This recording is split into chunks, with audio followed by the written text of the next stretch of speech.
Watch the lantern flicker as she steps into the forest, fog curling around her legs, the air thick and full of secrets.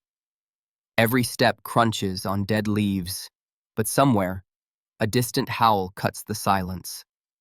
Shadows slither between twisted trunks, and two burning eyes blink from the gloom. What are these cursed creatures hiding? What really happens if you call to them? People disappear here.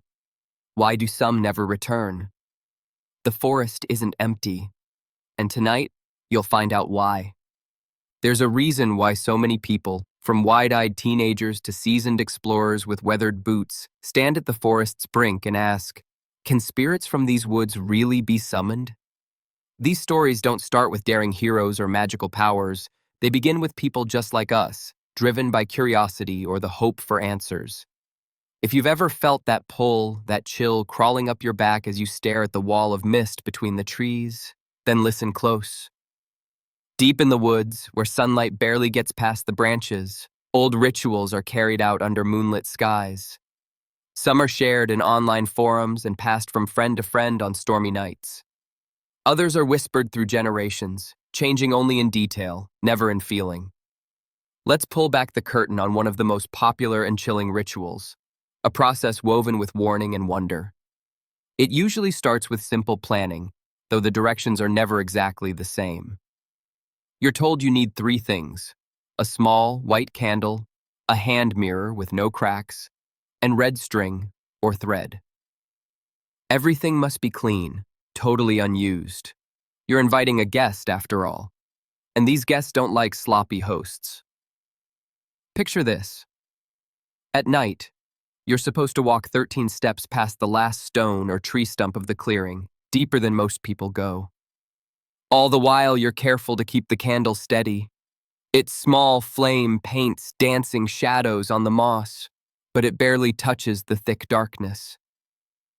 That's when the forest really feels alive.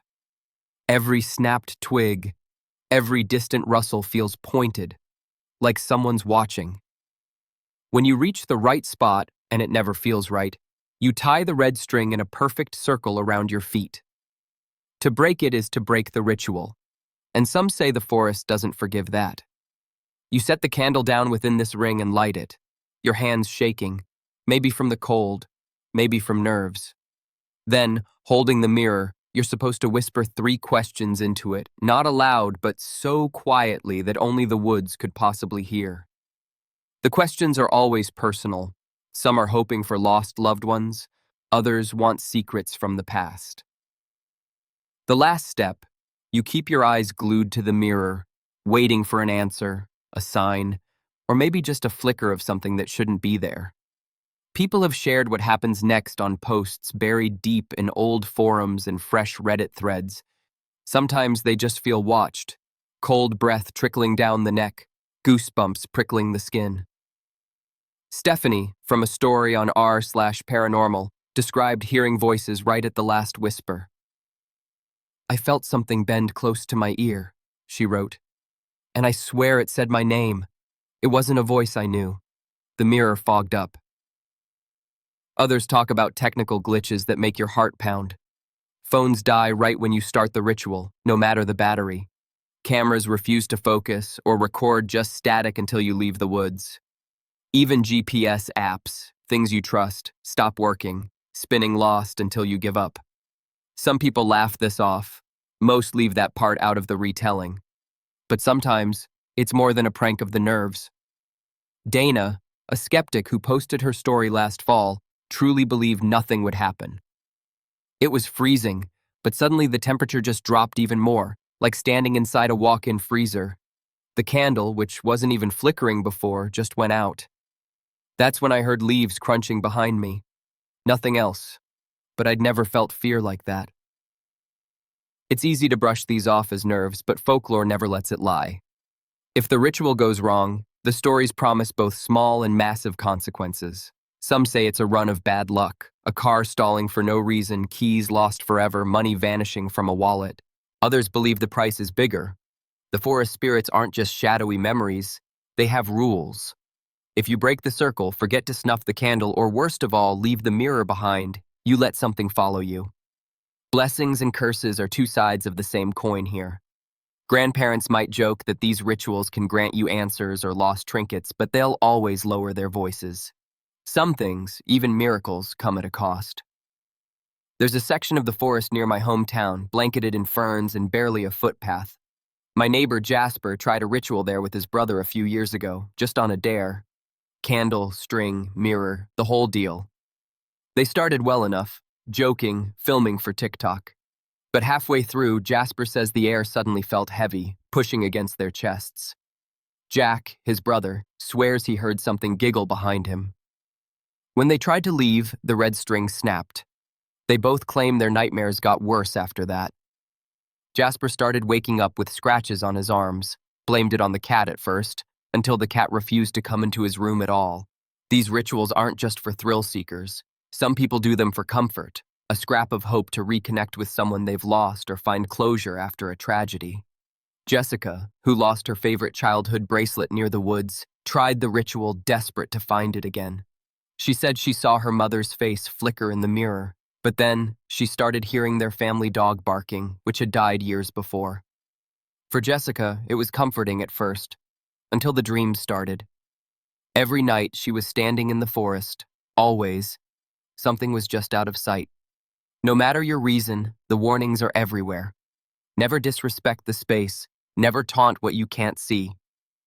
Leave a gift, a coin, a bit of food, even a pressed flower, before you go.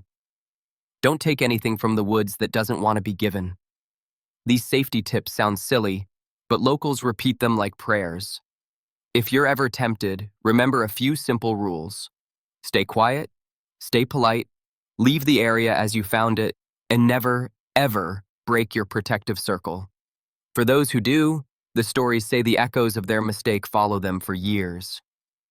Some people swear the forest recognizes disrespect, and if you leave something unfinished or try to mock what you don't understand, the woods remember. That's why once a year, the path near my hometown shows strange footprints, sometimes bare, sometimes like hooves or claws, circling the area where the rituals are often tried. Nobody explains them, and nobody tries to clean them up. So why do people keep calling the spirits? Is it hope or the thrill of fear? Or are they just looking for proof that something bigger exists out there? The evidence, cold breath, flickering lights, strange voices on the wind, never feels like enough. People always push the boundary, wanting to be the one who finally gets real proof. But the forest isn't a friendly witness. You'd think with all these dangers, nobody would dare try. But every year, the forums and YouTube comment sections fill up with new stories, some fake, sure, but too many that ring with a real fear. People love to stare into the dark, to knock on doors they shouldn't. The question is, are you brave enough to try it for yourself? Or wise enough to listen to those who already regret it? That's what brings us to the cursed forest's real secrets. Not just spirits, but the creatures that come when you call. Some are only shadows, but others leave scars you can't see, marks that follow you home. What would you do if you met one? And what would you risk for answers? Because the next steps are where everything changes. But that wasn't even the strangest part. Long before streetlights, when the world was just campfires and shadows, people talked about the whispering shade. They meant different things: a cold ghost, a jealous spirit, a trickster who wraps itself in fog. But the stories always start the same way: a whisper in the dark, and the feeling that something's right behind you, breathing close. In the oldest stories, the whispering shade wasn't always a monster. Some said it was a lost soul, a person who disappeared into the woods one stormy night, driven there by heartbreak or deep betrayal. Others think the shade was never human at all, but a piece of the forest itself, born from secrets kept quiet too long or promises broken under moonlight. Every country has a version. In rural Europe, old women warn that the shade is what you hear if you walk alone after dark without a lantern. In parts of the U.S., hunters swear you can feel its presence just before you get hopelessly turned around. If you want to summon the whispering shade, though why anyone would, I'll never understand. There's a ritual that's changed very little through the years, mostly because the details get passed along in whispers and hurried, scared voices.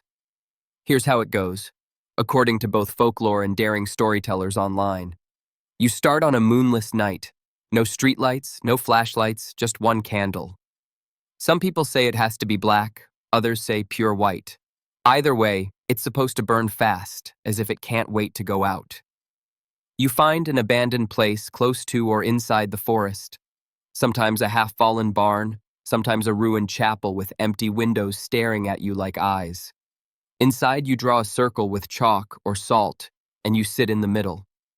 Silence is the rule. No talking, no shuffling, not even a cough.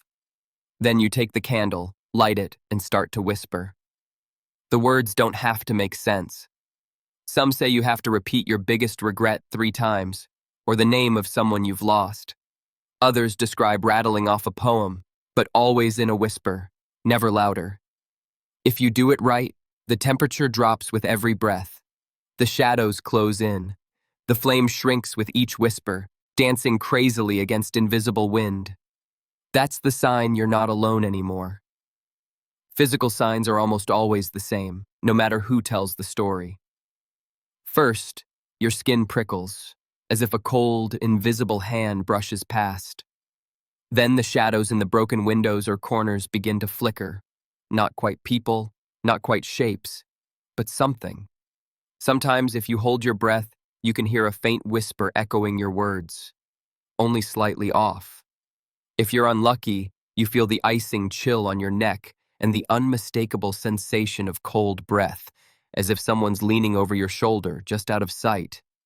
Laura, a university student collecting urban legends in Romania, tried the ritual in the ruins of a forest chapel with her friends on a dare. She wrote, "We thought it was a joke, you know? Scare the freshmen. We sat in the circle and started whispering. Our secrets, mostly, just laughing at first. But then we all heard a second voice, so faint I couldn't tell if it was real. The candle started guttering, and suddenly the air felt thick. Something cold swept past my neck. I heard my own voice echo back at me, but twisted. Everyone ran. No one spoke for hours afterward.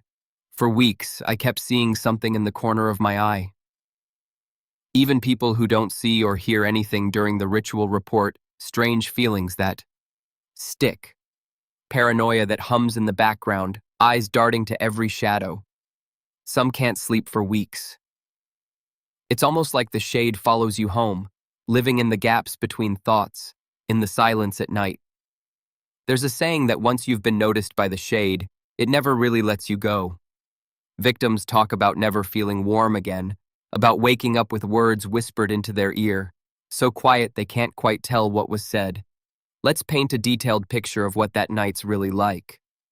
The trees loom, their branches clutching at the roof of the ruined chapel. The moon is nowhere, just black sky filled with the sounds of creaking wood, distant birds calling out warnings. As you crouch inside your chalk circle, each whisper sends a shiver down your spine, and every gust of invisible wind makes the candle flicker so violently you're scared it'll go out before you're done. With every breath, the air grows colder, heavy and sharp. That's when you feel it, the gentle drag of cold fingers over your shoulder, breath on your ear. Someone or something is listening, close enough to touch. It's the moment right before you break. The terror is both icy and electric. And afterwards, even when you finally dash back to your friends or your car, heart thundering, you can't shake the feeling that someone's trailing behind, moving just at the edge of darkness. Laura, like so many others, describes weeks of insomnia. At every creak in her apartment, she'd tense up, waiting for a shadow that never came into the light. Stories about what the shade really wants change from village to village. Some think it feeds on secrets. Others believe it collects regrets, growing stronger with each whispered story. That's why old-timers say you should never reveal your deepest truths in the woods, and certainly never at night. But for those who still want to try, those who think they're tougher than centuries of warning, there's a final bit of advice. Never, ever leave your whisper unfinished. If you get scared, if the candle snuffs out, You need to ring a bell or snap a dry twig 3 times before leaving. Otherwise, the shade can slip through, following you out of the circle, attaching to your words. It's not about believing the whole story, it's about respecting what might be listening. Eyewitnesses of the whispering shade often become reluctant storytellers themselves. They'll recount the experience in lowered voices, glancing over their shoulder.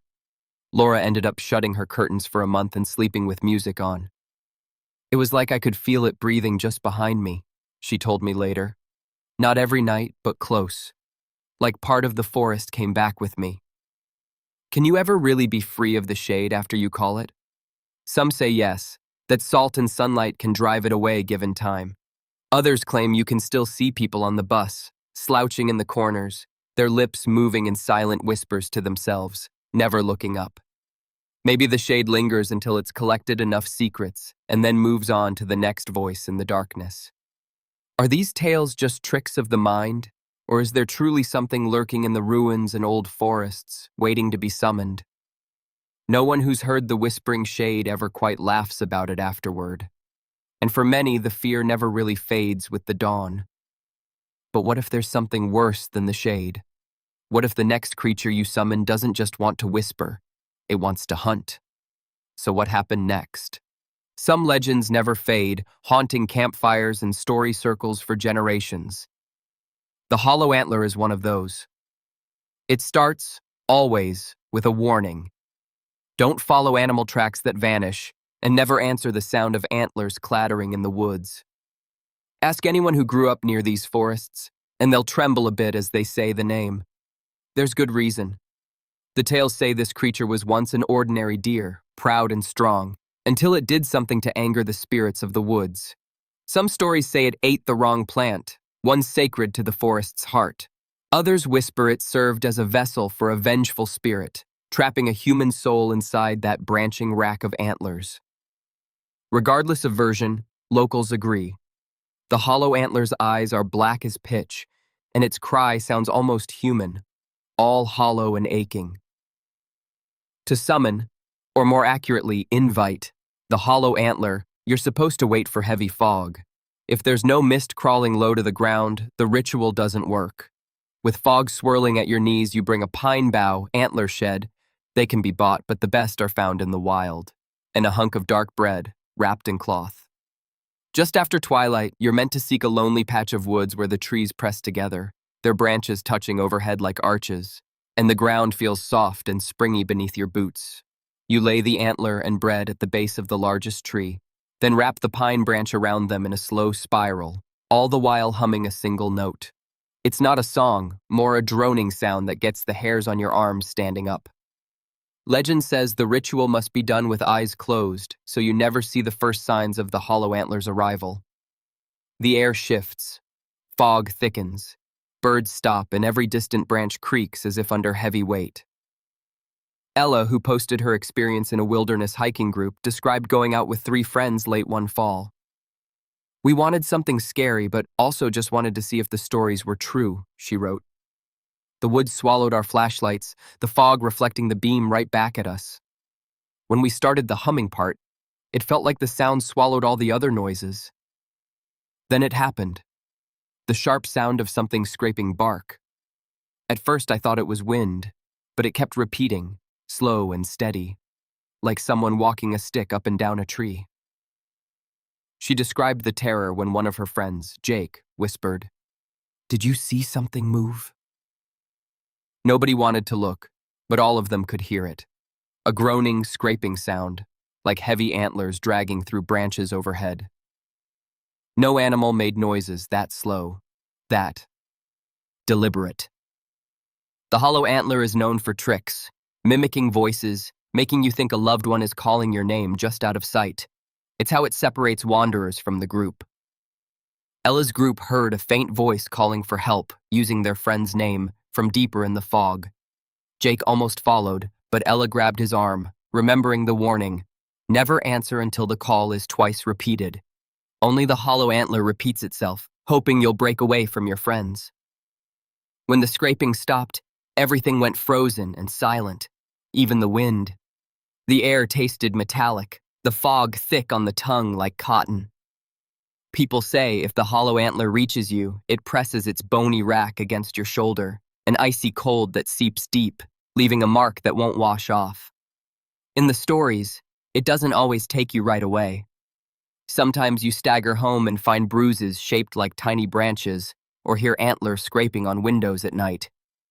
People have reported losing time, coming to hours later, standing in places they don't remember walking to. Some even claim to wake covered in damp leaves, a pine needle tangled in their hair. After the encounter, Ella and her friends couldn't shake their fear for weeks. Nightmares plagued them, filled with endless fog, pounding hooves, and antlers splitting the darkness. Jake stopped hiking for a year, jumping at every twig snap. Ella herself checked her windows every night before bed, half expecting to see those black, bottomless eyes staring in.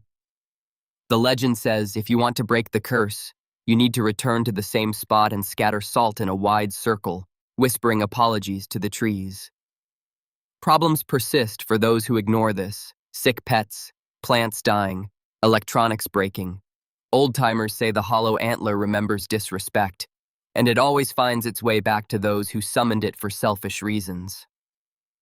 One of the most haunting details is the aftermath. Stories shared online and in whispered local gossip about people who seemed different after meeting the hollow antler. Their friends talk about sudden, irrational fears or distant looks in their eyes, as if something wild followed them out of the woods. Some refuse to talk about what happened at all. If you ever trek into foggy forest at dusk and hear antlers scrape across bark, remember Ella's final words. Don't answer. Don't go looking for what calls.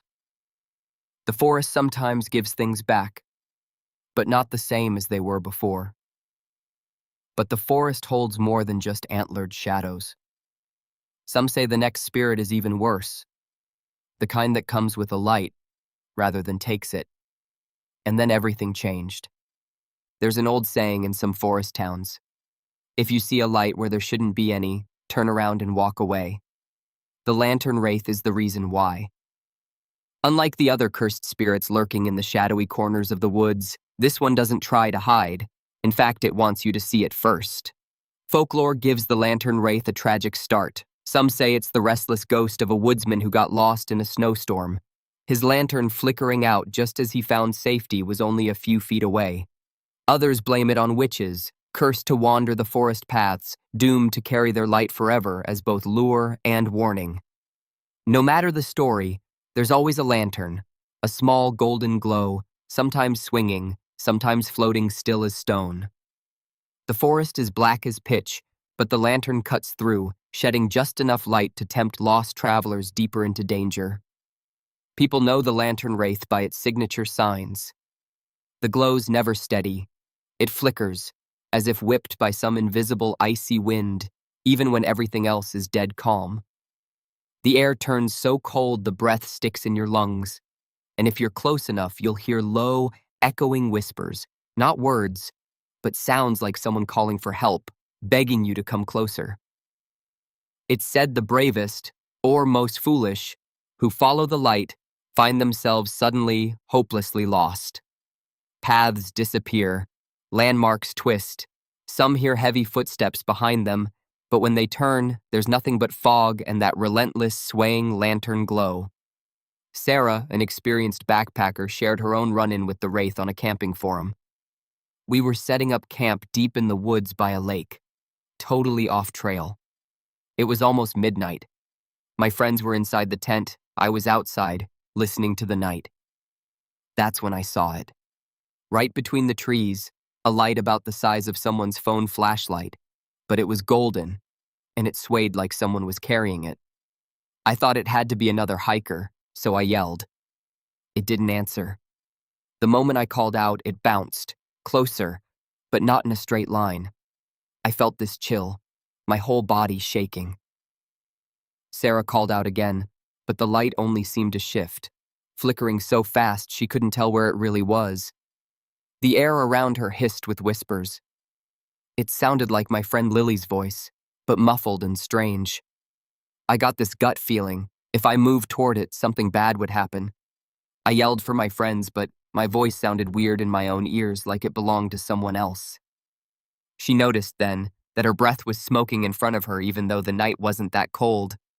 Her fingers went numb, frost stinging her skin. She stumbled. Back to the tent.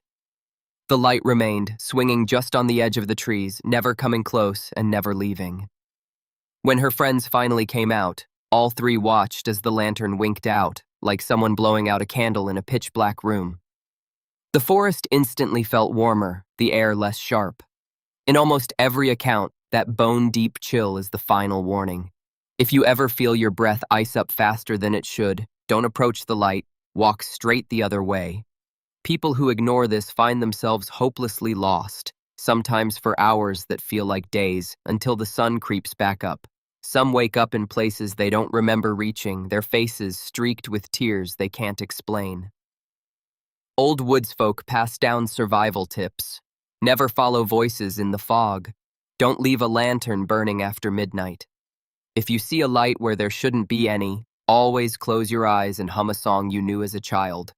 Supposedly, the wraith can't stand the sound of happy memories.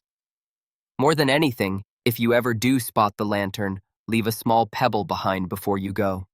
It's said as a token, a bargain to show you respect the forests and wish to pass through safely.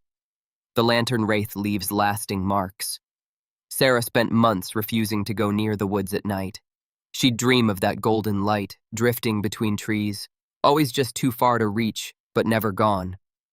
Sometimes, she'd wake with the tip of her nose and fingers numb and red from cold, despite sleeping in a warm room under 3 heavy blankets.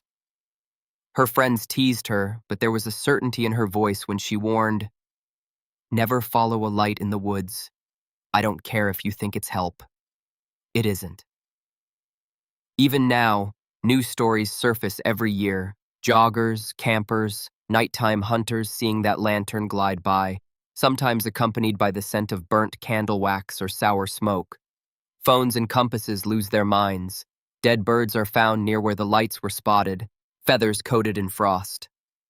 Some say the sightings are more frequent during the shortest, coldest nights of the year, solstice or the dead of winter.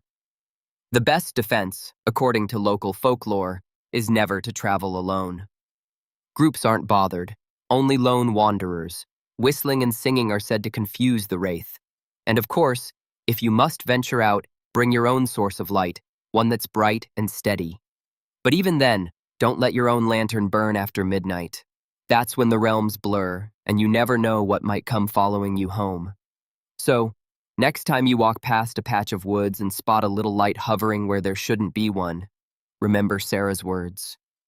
Fear is a warning, not a weakness. Not every call for help in the night is meant for you. And if you ever wonder what else waits just past the reach of your flashlight, well, that's a question for another dark night. The question is, why? Ixasex. Final warning, the price of curiosity. Some stories are warnings passed down like old keys, small things that can save your life, or lock you away forever if you forget them. After hearing how dangerous the cursed forest really is, you might be thinking, what's the worst that could happen if I just look? If I just try a harmless ritual or two? But here's the thing about the forest's secrets. They always want more than you're willing to give. Look at the patterns. The people who went in expecting a thrill, those who followed voices or lights, the ones who dismissed the warnings. Almost none of them came out unchanged. Take Jasper, from the story earlier. He thought the worst was over after he left the forest from that failed ritual, but his nightmares got worse. He started seeing shadowy figures out of the corner of his eye. Sometimes, things in his house moved ever so slightly. His keys found in a different spot, a glass tipped over with no explanation. Even his cat, once fearless, wouldn't cross his bedroom door. Jasper stopped talking about what happened. It's as if he hoped, by ignoring it, everything would go back to normal. But it didn't. Or consider Ella, who survived the hollow antler encounter. She should have felt safe as soon as she left the fog, right? For weeks, She heard the scrape of antlers in her dreams, and sometimes when the wind rattled the gutters outside, she swore she heard it echoing in real life. Jake, her friend, left the woods that night, but for a year, he wouldn't go hiking, not even in bright daylight. Fear like that doesn't just burn out, it lingers, settles in the corners of your life. It's not always just fear. They say there's a real price to pay. Some people become different. They're quiet, unsettled, like they're always listening for something the rest of us can't hear. Some lose friends, jobs, pieces of the life they had before. Others just fade away from their circles, unable or unwilling to explain why they're never quite okay again. Old towns near the forest tell stories of disappearances nobody can explain. The hiker whose boots are found at the edge of the river, but never her backpack. The jogger whose phone is discovered in the dirt, an unfinished message glowing on the screen. Grandparents warn children not to answer voices after nightfall, not to peek through their windows if they hear tapping. In nearly every story, breaking the most basic rules, curiosity, disrespect, or ignoring. The gifts left behind ends in heartbreak or worse. Sometimes the loss isn't immediate. It might take days, months, or years for the consequences to fully show, but they always do. Here's one last tale for you, something I heard growing up and only understood as I got older. A boy named Lucas, tired of hearing adults warn him, decided he'd test the stories himself. He snuck into the woods late one night, carrying only a flashlight and some snacks. He left a coin at the base of a big pine, just in case. At first, everything was fine, just darkness and wind.